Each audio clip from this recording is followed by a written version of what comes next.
승리를 얻기까지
시간 주나의 모든 것을 찬양드리며 우리 자신의 산재물로 그리고 헌금을 올려드리겠습니다.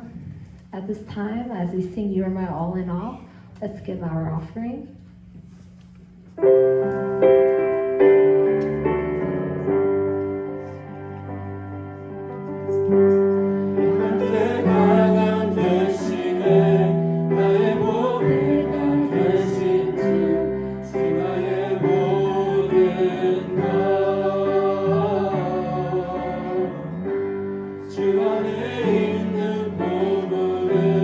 나는 포기할 수 없네 주 나의 모든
고난 주간을 한 주 앞두고 제가 너무 고민이 많고 이 고난 주간과 부활주일을 이제 마지막 이 큰 행사가 이 예배당에서 될 것 같아서 우리가 어떻게 여기에서 마무리를 짓고 새로운 도약을 할 수 있을까? 어떤 말씀을 전해야 될까? 이런 고민을 너무 많이 했습니다. 그래서 우리가 원래 전하던 순서에서 이제 또 벗어나서 오늘 주일과 다음 고난 주일 그리고 부활주일 이 3주간 하나님께서 이 마가복음 말씀을 함께 나누면 은혜가 될 것 같다라는 이러한 마음에 감동을 주셔서 마가복음 말씀을 여러 차례 그냥 읽었어요. 쭉 이렇게 훑어봤어요. 1장부터 16장까지 여러 차례 마가복음을 읽으면서 제가 더 많은 은혜를 받은 것 같아요. 그래서 그 마가복음의 이 말씀을 통해서 우리가 빠른 속도로 이 마가복음의 말씀의 은혜를 나누려고 해요. 그래서 이 마가복음을 준비하면서 보니까 이 마가복음의 구조와 그 내용을 우리가 먼저 간략하게 살펴보는 게 좋을 것 같아요. 이 사복음서 마태, 마가, 누가, 요한복음 이 네 개의 복음서는 그 중에서 가장 그 전개가 빠르고 짧고 그리고 간략하면서도 그 예수님의 그 생애에 대해서 정확하게 표현한 성경이 마가복음입니다. 짧지만 전개가 아주 빨라요. 여러분들이 어떤 영화를 보시면은 영화가 뭐 2시간, 1시간 뭐 이런 것들이 막 뭐 시간 가는 줄 모르고 쫙 몰입해서 결론에 이르게 되는데 이거 벌써 끝났어? 너무 박진감 넘친다. 이렇게 우리가 말하듯이 여러분이 마가복음을 읽어보면요. 1장을 읽으면 16장까지 그냥 쫙 읽어지는 성경이 마가복음입니다. 그건 한 2시간 정도에 읽어낼 수가 있어요. 그 정도로 이 몰입감이 강한 성경이 마가복음입니다. 왜냐하면은 아주 짧고 간결한 문체로 쓰여져 있어요. 그리고 이 마가복음은요. 어떤 특징이 있냐면 예수님의 그 생애, 지상에서의 생애의 마지막 8일 동안의 기록을 큰 분량을 할애해서 그 8일에 집중해서 마가복음이 기록이 되어 있어요. 그러니까 1장부터 마가복음 1장부터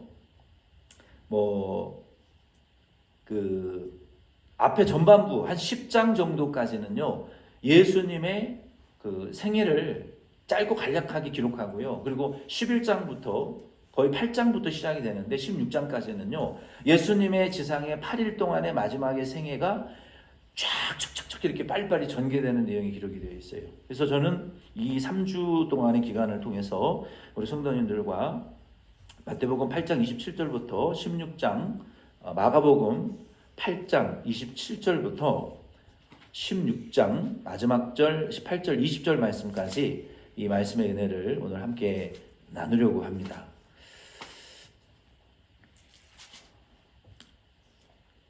이 마가복음에 예수님의 8일 동안의 생애의 8일 동안을 집중적으로 조명한다고 말씀을 드렸는데 그 8일 동안에는요. 예수님께서 최고의 적대감과 살인의 의지를 가진 그 종교 지도자들과 공개적으로 변론을 하십니다. 그리고 체포당하시고 학대당하시고 십자가에 처형당하실 때까지 단 한 번도 예수님은 저항하지 않으셨고 예수님 왜 저항하지 않으셨을까요?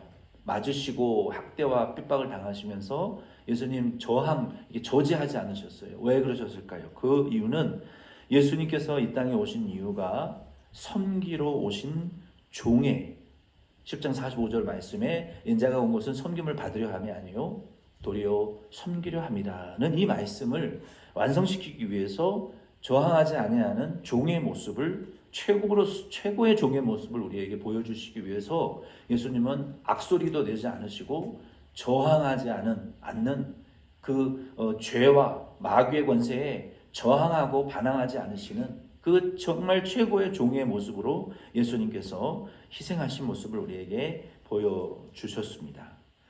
마가복음은 예수님의 그 십자가의 죽으심과 부활에 대하여 8장 27절부터 16장 20절 말씀해 보면은 예수님이 직접 3번 십자가의 죽으심과 부활을 3번 가르쳐 주십니다.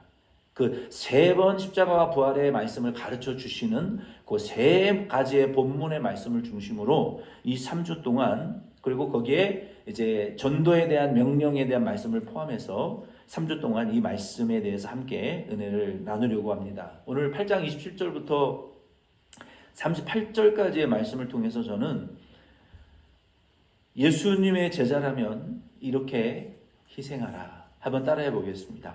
예수님의 제자라면 이렇게 희생하라. 아멘. 우리가 예수님의 제자라면 이렇게 희생하라 라는 말씀의 제목으로 첫 번째 27절로 29절까지의 말씀을 통해서 저와 여러분들이 예수님의 제자라면 이제 예수 그리스도에 대한 믿음을 고백할 때가 되었습니다. 우리 임영웅 씨가 이제 나만 믿어요? 저는 그 노래에 그렇게 열광하는 이유를 잘 모르겠어요. 여러분, 그 인기가요, 우리 아주머님들의 인기가 예수님보다도 더 좋아해요, 임영웅. 저는 그 이유를 모르겠어요.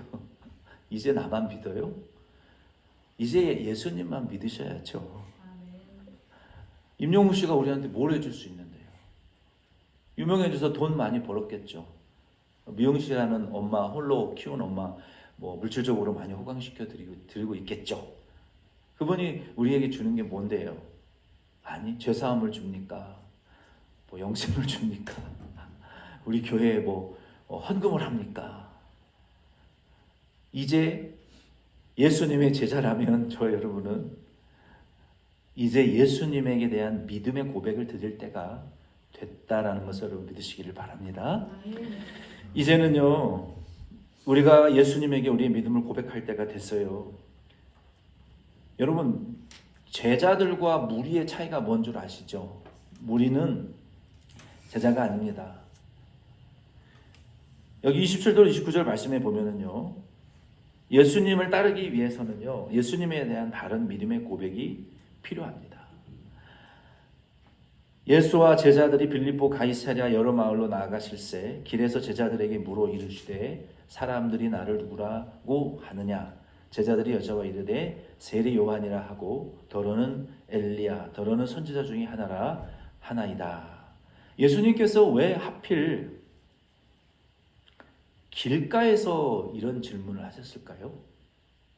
어디 조용한 장소로 좀 데리고 가셔서 물어보시지도 않았어요. 그냥 길거리에서 사람들이 나에 대해서 누구라고 하느냐. 이런 영적인 대화는 뭐 특별한 장소에 들어가서 해야 될 필요는 없어요. 일상생활에서 우리가 아무 때나 할 수 있는 건데. 그랬더니 사람들이 뭐라고 대답했습니까? 뭐 세례 요한, 엘리야, 뭐 선지자, 뭐 이런 사람들 중에 한 사람이라고 말하는 것 같습니다. 그게 뭐 자연스러운 반응이에요. 그냥 선지자 중에 한 사람이구나. 그렇게 대답을 했어요. 그리고 예수님께서 그러면 너희들은 나를 누구라고 생각하느냐? 이게 범위가 이렇게 좁아졌죠? 그 무리들, 여러분 무리들이라는 것은요, the crowd, the people. 예수님을 쫓아다니고 교회도 나오지만요, 자기의 목적과 자기 자신이 원하는 바를 성취하기 위해서 나오는 분들이에요. 그 사람들이, 무리들이 예수님 어떻게 생각하는 거 그거 중요하지 않아요. 예수님이 원래 물어보고 싶었던 의도는 제자들의 나를 어떻게 생각하느냐를 묻고 싶으셨던 거예요. 오늘 예수님은 오늘날도요, 세상에 많은 다수의 사람들이 예수님을 어떻게 생각하느냐에 관심을 갖지 않고 계세요. 예수님은 소수 12명의 제자, 심지어 그 중에 하나는 불택자, 유다와 같은 사람들이 일단은 예수님의 제자라고 하는 교회에 나오시는 분들에 대해서 우리 성도들이 예수를 어떻게 생각하고 누구로 믿느냐에 대한 관심을 갖고 계시다는 것을 여러분 믿으시기를 바랍니다. 우리는 그에 대해서 바른 믿음의 고백을 할 수 있는 교회 공동체가 되어야 되는 거예요. 예수님께서 사람들에게 묻는 거 제자들에게 물어보시는 거예요.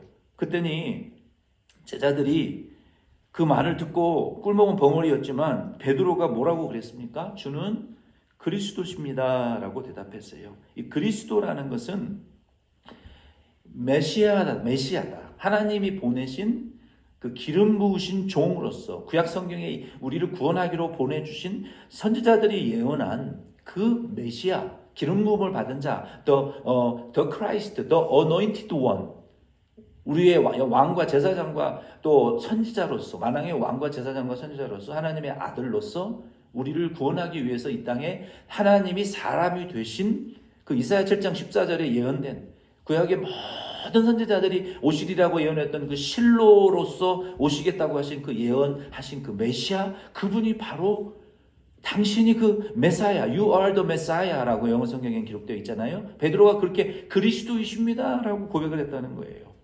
왜 예수님께서 지금 이 길바닥에서 그냥 길거리 걸어가시다가 갑자기 멈춰 서셔가지고 얘들아, 제자 사람들이 날 누구로 맺느냐?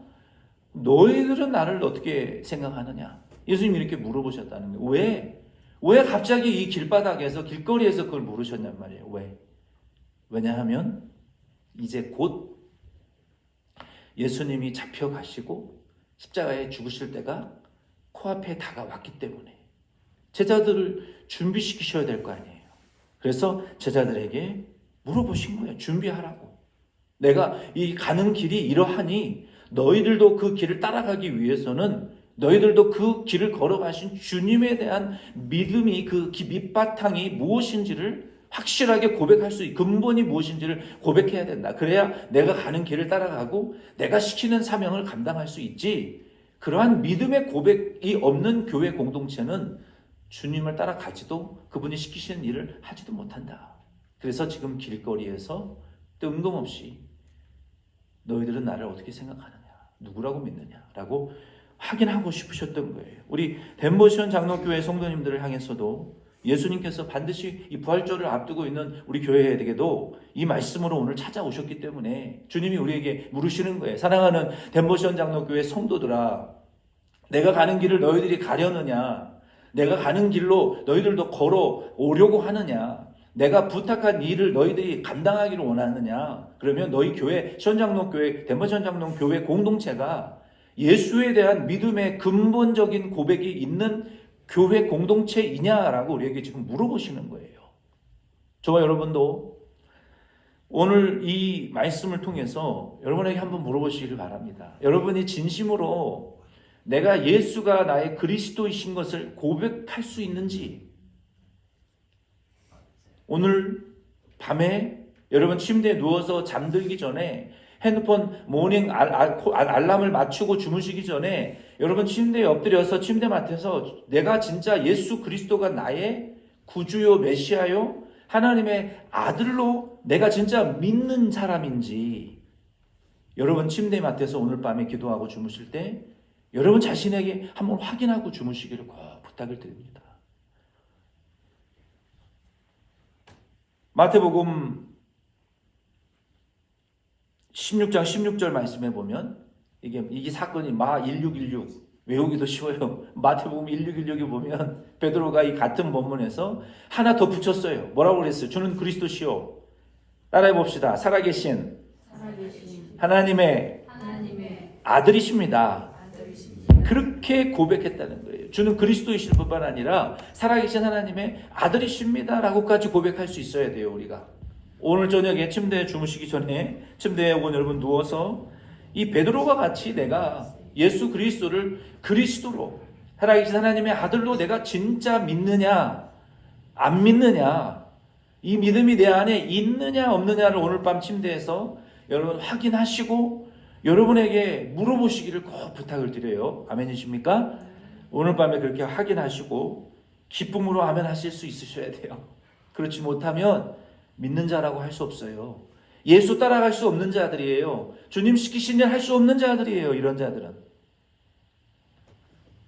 예수님께서 마태복음 16장 17절 18절 말씀 이하에 보면은 정말로 기뻐하셨어요. 성경에 보면 제자들과의 3년간의 삶을 보내시면서 가장 펄쩍 뛸 듯이 기뻐하셨던 장면이 바로 이 장면이에요. 예수님이 펄쩍 뛰며 기뻐하시면서 요나의 아들 시몬아, 바 요나 시몬아. 바라는 것은 누구누구의 아들이라는 뜻이에요. 요나의 아들 시몬아, 내가 이 믿음을 고백한 것은 너 부모가 가르치고 타고나서 지식으로 고백한 것이 아니라 하나님이 너에게 믿어지게 하시는 그 믿음의 선물을 주셔서 그 성령을 통해서 네가 고백한 것이다. 정말 뜰뜻이 기뻐하셨단 말이에요. 예수님 제자들과의 3년간의 삶의 기록이 중에 가장 기뻐하셨던 장면이에요. 그러면서 예수님께서 내가 너의 믿음 위에 음부의 권세가 해하지 못하는 교회를 세울 것이다. 여러분, 교회는 어떻게 세워지는 줄 아십니까? 이런 믿음의 바탕이 있어져야 교회가 세워지는 거예요. 아무 교회가 세워지는 것이 아니라 마귀가 흔들어댈 수 없는 어떤 고난과 시련도 뚫고 나가고 부흥되어질 수 있는 그런 rock of Christ, rock of salvation, 구원의 반석이신 예수 그리스도의 그 믿음 위에 세워지는 교회가 음부의 권세가 해할 수 없는 이런 교회는 어떻게 세워지느냐? 그래서 예수님이 이 베드로의 믿음의 고백을 뜰뜻이 기뻐하셨던 거예요. 오늘 우리 덴버션 장로 교회도 우리의 기초가 이 베드로와 같은 주는 그리스도시요 살아계신 하나님의 아들이십니다 라고 이 주님을 뛸 듯이 기쁘시게 할 수 있는, 그리고 음부의 권세가 해할 수 없는, 잡아 흔들어댈 수 없는 강력한 주님의 교회가 세워지기 위해서는요, 우리 2024년 이 부활주의를 앞에 놓고 저와 여러분들이 우리가 교회를 다시 개척하는 믿음으로 이러한 고백을 주님은 우리 덴버션 장로 교회의 락 오브 살베이션, 우리 교회의 근본 바위, 코널스톤, 우리 교회의 근본이시고 바탕이십니다. 우리는 당신의 그 구원의 반석 위에 우리 교회가 세워지기를, 우리 가정이 세워지기를, 내 부모와 내 자녀들이 거기에 세워지기를 간절히 소원하고 원한다고. 여러분, 이 부활주의를 앞두고 그 반석 위에 여러분 자신을 세우시고 여러분의 가족과 교회를 다시 한번 세우실 수 있는, 그 뿌리를 믿음으로 깊이 심으실 수 있는 그런 이 부활주일이 되시기를 꼭 부탁을 드립니다. 그러한 믿음을 주님이 기뻐하시고, 그리고 이러한 믿음의 기초에 우리 교회를 다시 새롭게 하나님 부흥시켜 주실 줄로 여러분 믿으시기를 바랍니다. 그래서 우리는 이제 예수님의 제자라고 한다면 무엇을 고백해야 된다고요? 이제는 믿음의 고백을 주님께 드리실 수 있는 이 2024년 부활주의를 맞이하실 수 있기를 부탁을 드립니다. 두 번째는, 이제는요, 우리가 예수님의 제자라면, 우리가 이제 예수님의 제자라고 한다면 사람의 일만 마음에 두지 마시고 하나님의 일을 더 마음에 두시기를 예수님의 이름으로 꼭 부탁을 드립니다. 여기 30절로 이제 31절 말씀까지 보면은 이런 일이 일어났어요. 이에 자기의 일을 아무에게도 말하지 말라 경고하시고, 인자가 많은 고난을 받고 장로들과 대제사장들과 서기관들에게 버림받아 죽임을 당하고 사흘 만에 살아나야 할 것을 비로소 그들에게 가르치시되. 베드로가 드러내놓고 이 말씀을 하시니 베드로가 예수를 붙들고 항변하매. 방금 전에, 몇 초 전에 주는 그리스도시요 살아계신 하나님의 아들이니다, 내가 이 음부의 권세를 해하지 못하는 천국 열쇠와 그 너 믿음의 반석 위에 교회를 주겠다. 그리고 이 교회를 통해서 교회가 용서하면 용서하고, 하늘에서 매이면 땅에서 매이고, 땅에서 매이면 하늘에서 열 수 있는 이 교회의 권세가, 이건 이 천주교 카톨릭 사도의 권세가 아니라 예수님이 완성하신 그 예수님의 권세가 교회를 통해서 이렇게 사역으로 나타나겠다는 거예요. 교회가 그만큼, 교회가 묶어버리면 하늘에서 묶인다는 거예요. 하늘에서 풀면 교회도 풀 수 있다는 거예요. 이러한 하늘과의 하나님의 권세를 우리에게 교회의 권세로 주셨는데, 이런 엄청난 칭찬과 축복과 가장 3년간의 동행 중에 기뻐하셨던 예수님의 모습과 인정을 받았던 베드로가 몇 초 뒤에 예수님이 십자가에 못 박혀 죽으실 것과 부활에 대해서 말하니까 완전히 돌변해가지고 펄쩍 뛰면서 절대로 이런 일은 예수님에게 일어날 수 없겠습니다. 내가 막을 겁니다. 아주 반항적이고 저항적으로 아주 돌변해서 예수님에게 이 십자가와 부활을 반대했단 말이에요. 왜? 왜 베드로가 이런 일을 했을까요? 왜? 여러분 말이 안 되잖아요. 지금 몇 초 전에 인정과 칭찬을 받았던 베드로가 이제는 예수님의 십자가의 일을 직접적으로 방해하고 있어요. 막 소리를 지르면서 방해했겠죠. 절대로 막 인상을 쓰고 소리를 이 제스처 절대로 라삐어 이거는 일어날 수 없습니다. 막 대적했다는 거예요. 왜 그렇게 됐을까요? 왜 그렇게 됐어요? 33절까지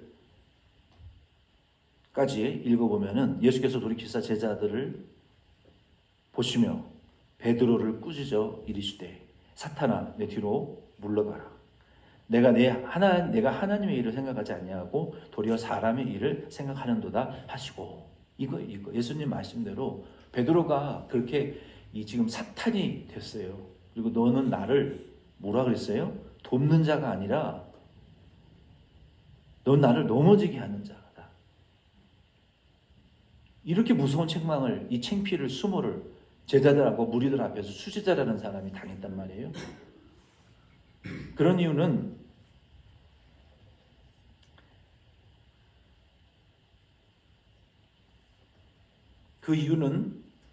뭡니까? 베드로가 사람의 일을 생각하고 하나님의 일을 생각하지 않았기 때문이에요. You do not have in mind the concern of God, but merely human concerns. 그 베드로의 마음에 하나님의 하시는 일에 대한 concern, 뭡니까? 관심 없어요. 우리의 이 관심사가요, 눈 뜨고 저녁에 잘 때부터 하루 종일 어디에 관심을 두고 시간을 보내느냐, 여러분 생각해 보세요. 하나님이 하시는 일을 위해서 내가 일도 하고 밥도 먹고 일상생활도 하는가? 내 목적과 욕심을 채우기 위해서 하나님도 이용해 먹고 믿음도 이용해 먹는가? 우리의 컨선이 마음속에 하루 종일 어디에 가 있는가? 우리 한번 생각해 보시라고요. 근데 베드로의 마음의 컨선은 그 관심사는 여기에 있었어요. 사람의 일에 있었어요. 무엇이냐면 베드로와 제자들이 똑같았어요. 다른 제자들은 달랐느냐? 아니요. 똑같았어요. 베드로의 컨선은 무엇이냐면은 예수님을 정치적인 리더로밖에 생각하지 않았어요. 예수님이 로마의 압제에서 우리를 해방시켜줄 혁명가로밖에 생각하지 않았어요. 그래서 베드로가 예수님이 정치적인 리더가 되어지게 되면 나는 예수님 다음 자리를 차지할 사람이다. 이런 생각에 가득 사로잡혀 있었어요. 이 점에 있어서 마가복음 9장 30절로 32절 다음 주 그리고 마가복음 10장 32절로 34절 부활주일 다음 주일에 살펴볼 말씀의 내용에 보면은 제자들이 예수님 십자가와 부활에 대해서 지금 최초로 말씀했잖아요. 근데 베드로는 십자가와 부활 안 됩니다. 그리고 조금 있다가 제자들이 서로 누가 더 큰 자리 차지하느냐 또 싸웁니다. 또 조금 있다가 야고보와 요한 베드로, 야고보, 요한 이 세 사람이 수제자인데 베드로가 이렇게 사탄 짓을 하다가 주님께 책망받았고 제자들이 또 누가 더 높은 자리에 올라가느냐 또 싸웠어요. 세 번째 야고보와 요한도 우리가 오른쪽과 왼쪽 자리를 차지하고 싶다고 싸우니까 제자들도 그럴 수 없다. 우리도 예수 위해서 이렇게 많이 희생했는데 우리도 그 높은 자리 차지해야 된다. 이 12 제자가 똑같은 짓을 지금 하고 있었어요. 예수님 십자가와 부활의 말씀을 듣고도 어떻게 이럴 수 있냔 말이에요. 제자들이. 그게 바로 저와 여러분의 모습이라는 것을 여러분 기억하시기를 바랍니다. 우리가 주를 위하는 것 같죠? 아니요. 어떻게 해야 세상에서 높은 자리에 올라가느냐. 이거 하루 종일 이 컨선을 가지고 우리가 평생을 살아가는 거예요. 주님의 십자가와 부활, 하나님의 나라에 대한 관심 없습니다. 어떻게 먹고 사느냐, 어떻게 잘 먹고 잘 사느냐, 이 일에밖에 관심이 없어요. 베드로, 야고보, 요한이 그랬는데 저와 여러분이나 그 위대한 제자들도 그랬는데 저와 여러분이라고 다를 바가 뭐가 있겠냐는 거예요. 똑같다는 거예요. 무엇을 먹을까, 무엇을 입을까. 이 사람에 대한 관심만 갖고 예수님께서 31절에 인자가 많은 고난을 받고 장로들과 대제사장과 서기관들에게 버림바가 되어 죽임을 당한다라는 소식을 듣자 눈이 돌아간 거예요. 베드로는 예수님이 잡혀서 죽임당하면 그 예수님 다음 자리에 정치적인 리더가 되면 내가 오른쪽 왼쪽에 두 번째 높은 자리에 앉아야 되는데 예수님 죽으시면 안 되죠. 잡혀가도 안 되고 버림받아도 안 되고 살아 계셔야죠. 내 성공을 위해서. 이거 이야기 아닙니까 지금 베드로가. 잡혀서 죽는다는 말이 도대체 웬 말입니까? 용납할 수가 없다는 거 아니에요? 자기의 욕심과 목적을 이루기 위해서. 그래서 그렇게 극구 반대하고 말렸던 거예요. 자기 스스로 용납할 수가 없는 일이에요, 그거는. 그래서 자기 생각, 사람의 생각, 자기의 이익을 놓치려 하고 하지 않으려는 사람들은요, 베드로와 같은 행동을 할 수밖에 없어요, 예수님 앞에. 그래서 베드로가 강하게 예수님에게 불만을 표출했습니다. 교회는 자아를 실현하는 것이 아니고 하나님의 뜻을 실현하는 것이고 자기의 욕심을 이루는 것이 아니라 하나님의 말씀을 성취하려는 것입니다. 왜 많은 이민자들이 대형교회를 선호합니까? 자기 비즈니스를 위해서 교회 나가는 거 아닙니까?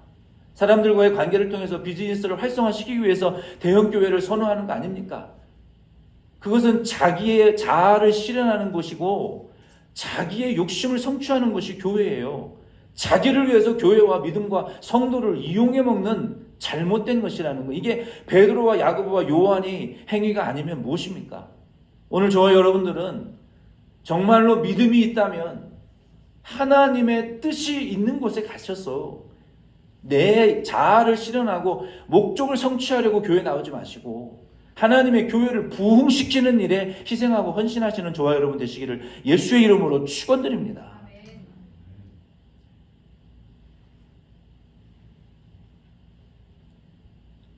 그러면 하나님의 이 일이라는 것은 무엇일까요? 베드로, 네가 이렇게 사탄이 된 것은 사람의 일만 생각했기 때문이다. 그러나 하나님의 일은 너의 마음에 조금 더 컨선이 없구나. 그러면 우리가 하나님의 이 일은 무엇이라고 생각해야 될까요? 하나님의 일은 무엇입니까? 31절에 이미 말씀하셨어요. 예수님이 지금 3년 동안을 제자들과 함께 지내시다가 최초로 십자가에 못 박히시기 며칠 후에 직전에 인자가 대제사장과 서기관과 바리새인들에게 잡혀서 넘기움을 당하고 고난과 학대를 당하고 십자가에 못 박혀 죽으셨다가 부활해야 된다. 이 31절에 하나님의 일이 무엇인지를 분명하게 최초로 예수님 정말 강한 이 기대를 가지시고 그들에게 말씀하셨단 말이에요. 근데 돌아오는 것은 당신 죽으면 내 자리 뺏기는데 죽으면 안 됩니다. 그리고 서로 쌈박질하고 있는 제자들의 모습, 그게 바로 저와 여러분의 모습이라는 거예요.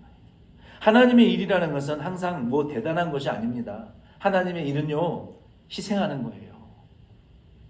예수님이 십자가에 못 박혀 죽으시는 거예요.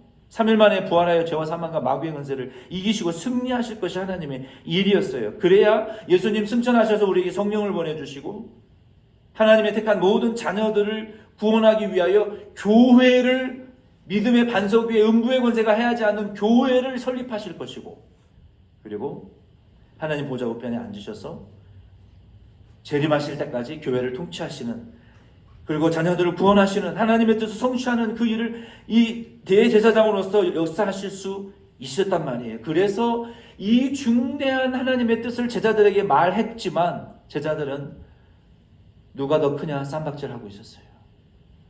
이게 오늘날 교회와 성도의 모습이라는 거예요. 왜 그렇게 됩니까? 사람의 일만 생각하기 때문에.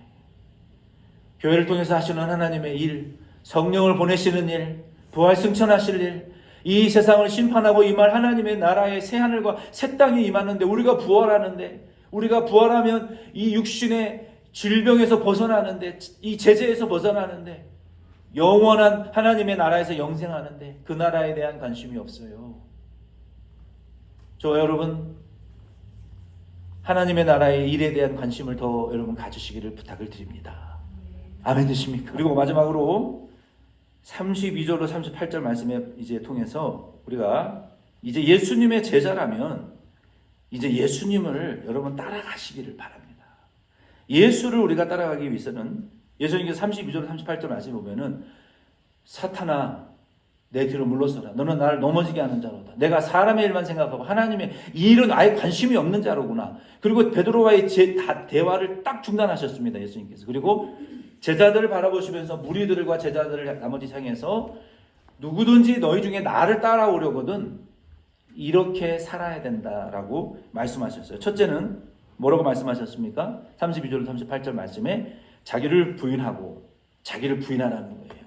자기를 부인한다는 것은요, 사람의 일보다 하나님의 교회의 일을 더 마음에 두고 목회자의 목회와 비전의 유익을 도모하는 것이 자기의 일을 버리고 하나님의 일을 따라가는 거예요. 아멘이십니까?